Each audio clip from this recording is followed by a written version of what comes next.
Hi guys! For today's video, ninapod ko sa akong adi in my life. So, magluto ta karon og manok. Tulura ni kahiwa guys, kay tulura man pod mi. So, ang sikreto ani para mudagan ato ra na sa slice later. So, ako sa gipabukalan kay gikan man ni naka-frozen.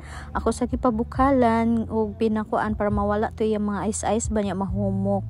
Kay lutuon man ni nako. So, kung ako pa ni siya ipahumok, dugay kay kumakaluto no. So, ari guys, naghiwa na kong mga lamas, ingani lang ako lamas guys, natay ahos, bombay, luya ug sili. So pinahalang-halang ni style pero naisabaw. Okay, so nag-slice na ko sa manok. Man naman tan-away di ba hilaw pa. Igora gid to nako gipabukalan og kadyot. So wala sad nako luto og tudo kay ma-overcook, lutoon pa biya nako. So ari guys, magisal na ta. So ako sa dahan gamitan og golden fish tawa na ko nagbudget og mantika. Dili na ko mo gamit kay mapagod ato na mapiskan lisod na. So kari fresh gani ako mantika. So okay, magisal na ta guys. So gipalayo gyud nako ako naong kay para gyud ma-secure gyud kay unsaon na lang lisod kayo mapiksan. So pagkauman ako gisal og lamas guys, so mauna na ako na dahil gi-unload ang chicken. So look at that, diba ni daghan no. Nga na technique guys, kay budget ang version. So ako ra nag-slice kay para managhan. Ako ra na ukay-ukayon hantud nga mukuan na mugawas na iyang pagkaputi-puti o dili na ba mag-red. Mawala na to ang mga red. Look at that. Ingana. So kung ingana nang dagway, pwede na nato butangan og tubig. Ako ra na gibutangan og tubig kay para lagi magsabaw niya, mas malata pa gyud siya. So okay na gisal na siya o nag-mix na ang iyang tanan mga aromatics diha. Nya pagkaman gibutangan pud ay nakog tuyo. Kay para change color ba dili maglusparon.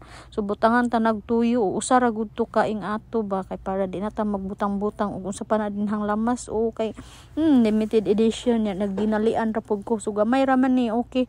Butangan na nakog tubig kanang usa ka panaksan giapil na ko ang sili, but then I realize nga kuhaon sa nako ang sili kay para dili pud kay tanto mahalang og gibutangan pud nako og chicken cubes para mas mulasa ang chicken.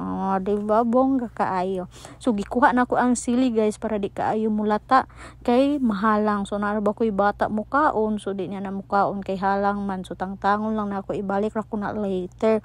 Nari pud ako sky ato sa ni flex kay mag-atan jud siya permiglo to nya butangan di ko tug kamunggay. So mo na nagharos ko diri, gamay ra gud nga kamunggay guys, kay dili na to palabian kay gamay ra man ako stock diri nga kamunggay. So ingana jud taganahan ko na kamunggay.